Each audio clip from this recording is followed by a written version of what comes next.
Good morning, good afternoon, and good evening, everyone. My name is Brenna Victoria, and today we're going to be talking about the Branch Davidians. Now, if you've been on my YouTube for the past year, you would know that I did a video on David Koresh, the leader of the Branch Davidians. So, the Branch Davidians, or the General Association of Branch Davidians Seventh-day Adventist followers, are a religious sect which was founded in 1955 by Benjamin Roden. They are an offshoot of the General Association of Davidian Seventh-day followers established by Victor Hutov in 1935. Hutov was an immigrant from Bulgaria, and of course he was a Seventh-day religious leader. He wrote a series of tracts which was titled The Shepherd's Rod.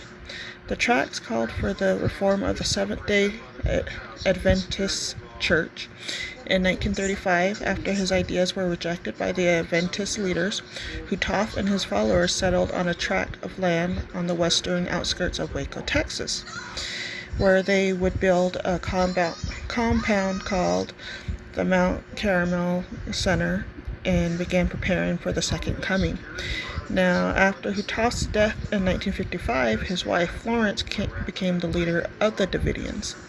That same year, Roden, a fellow follower of Hutov, who called himself the Branch, Isaiah 11:1, called for Davidians to come to Mount Carmel Center to hear his message.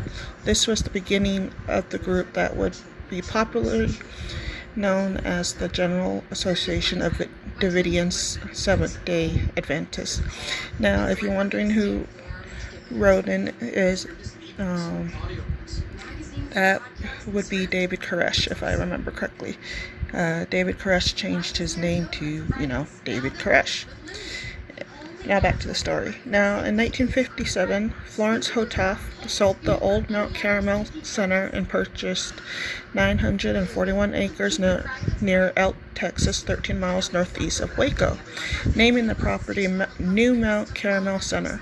After the failure of Florence's prophecy of apocalyptic events on or near April 22, 1959, she dissolved the General Association of Davidian Seventh-day Adventists in 1962 and sold all but 77.86 acres of the New Mount Carmel property. Roden took possession of New Mount Carmel in 1962 and began his efforts to purchase the remaining 77.86 acres. On February 27, 1973, New Mount Carmel was sold to Benjamin Roden, Lois Roden, and their son George Roden, trustees of the General Association of Branch Davidians Seventh-day Adventists. Oh, excuse me, Roden is not David Koresh. Sorry. We'll get down to him sometime later on in the video. From this point on, the property was simply known as Mount Carmel.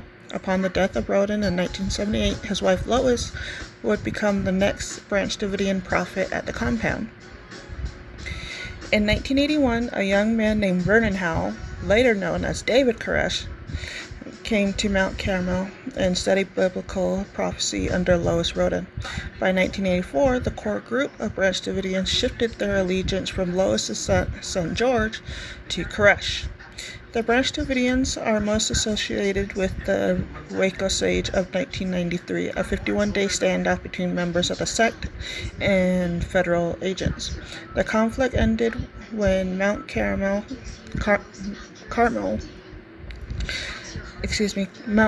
was destroyed in a fire. 10 people were killed during the initial raid by Bureau of Alcohol, Tobacco, and Firearm agents on February 28, 1993, including 4 federal agents, and 76 Davidians of all ages died in a fire that is concluded to have been set by the residents of March on April 19, 1993.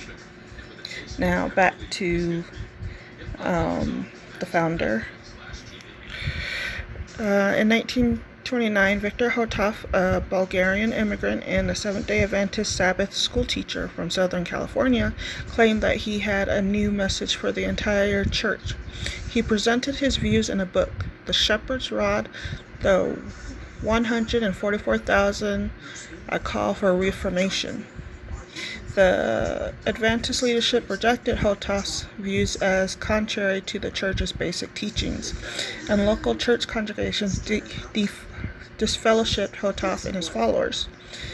In 1934, Hotov established his headquarters to the west of Waco, Texas, and his group became known as the Davidians.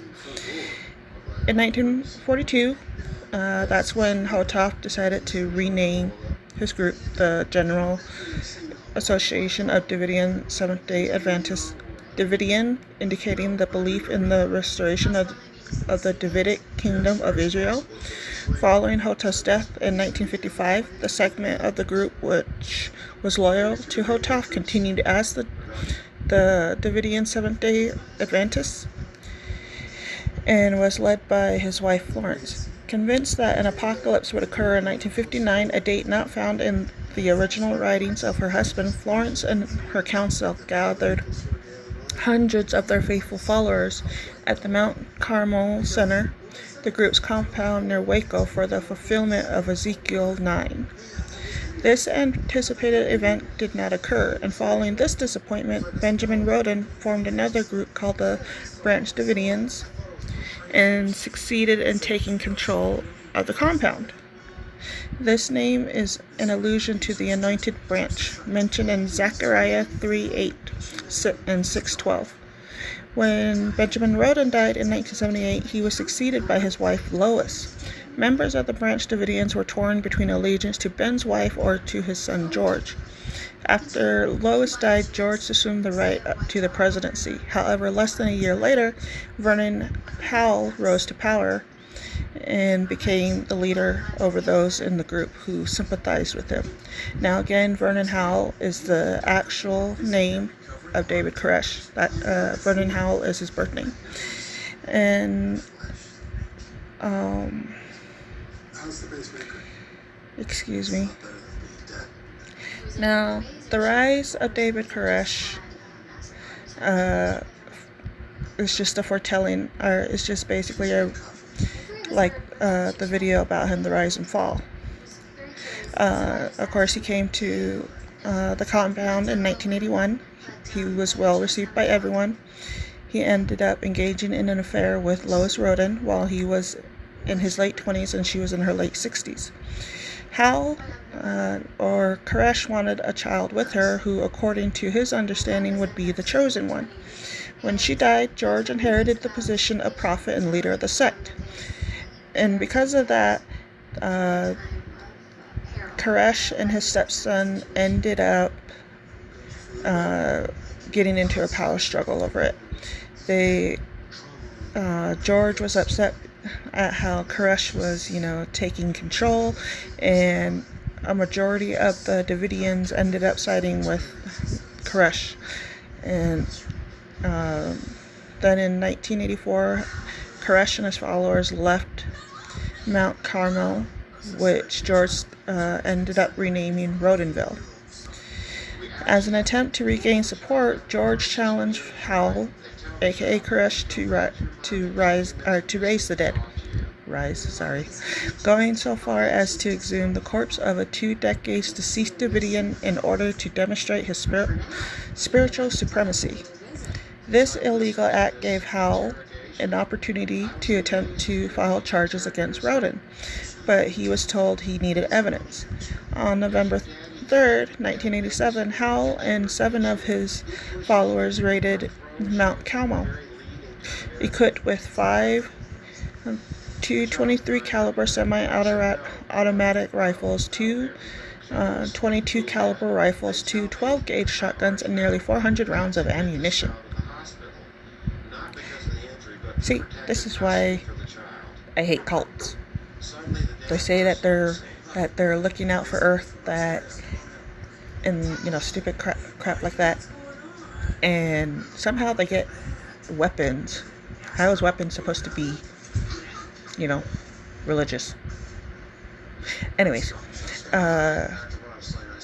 all of this was just in an attempt to retake the compound.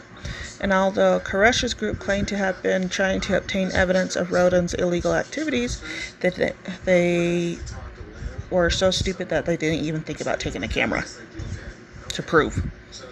The trial ended with the jury finding Howell's followers not guilty, but the jury members were unable to agree on the verdict for Howell himself.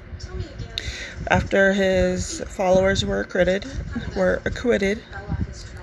Howell invited the prosecutors to Mount Carmel for ice cream. It is claimed that Howell was never authorized to name his breakaway sect the Branch Davidians, and the church which bears that name continues to represent the members of the Branch Church who did not follow him. Howell, who acquired the position of spiritual leader from Rodin, asserted it by changing his name to David Koresh, suggesting that he had ties to the biblical King David and Cyrus the Great. Koresh is the Hebrew version of the name Cyrus. He wanted to create a new lineage of world leaders. This practice later served as the basis for allegations that Koresh was committing child abuse, which contributed to the siege by the ATF. Interpreting Revelations 5:2, Koresh identified himself with the lamb mentioned therein. This is traditionally believed to symbolize Jesus Christ. However, Koresh suggested that the lamb would come before Jesus and pave the way for his second coming. By the time of the 1993 Waco Siege, Koresh had encouraged his followers to think of themselves as students of the Seven Seals rather than Branch Davidians. During the standoff, one of his followers publicly announced that he wanted them to thereafter be identified by the names Koreshians. Okay, I'm sorry. Could just be me, and this is like 20, 30 years before the Kardashians ever came into view, but like, really? Really? Koreshians? Okay, anyways, back to the Waco Siege. On February 28, 1993, at 4:20 a.m., the Bureau of Alcohol, Tobacco, and Firearms attempted to execute a search warrant relating to the alleged sexual abuse charges and illegal weapons violations. The ATF attempted to breach the compound for approximately 2 hours until their ammunition ran low. 4 ATF agents, C. Willis, Robert Williams, Ted McKeon, and Conway Charles LeBeau, were all killed, and another 16 were wounded during the raid. The 5 Branch Davidians killed in the 9:45 a.m. raid were Winston Blake, who was British, Peter Gent, who was Australian, Peter Hipsman, Perry Jones, and J. Dean Wendell. And it doesn't say if they were American or if they were of another nationality, but for now, we'll just say that they were different nationalities. 2 were killed by the Branch Davidians. Almost 6 hours after the ceasefire, Michael Schroeder was shot dead by ATF agents who alleged he fired a pistol at agents as he attempted to re-enter the compound with Woodrow Kendrick and Norman Allison. His wife claimed that he was merely returning from work and had not participated in the day's earlier altercation. Schroeder had been shot once in the eye, once in the heart, and 5 times in the back. Not to be disrespectful, but talk about overkill. Jeez. After the raid, ATF agents established contact with Koresh and the others inside the compound. The FBI took command after the deaths of the federal agents and managed to facilitate the release of 19 children who came out without their parents. And this happened relatively early into the negotiations. The children were then interviewed by the FBI and the Texas Rangers. Allegedly, the children had been physically and sexually abused long before the raid, though no evidence of abuse was ever produced. I noticed what they also left out, and I was really trying to find this little bit of information, but there was also acts of adults being married to children. But Apparently that completely has been scrubbed clean from the internet, or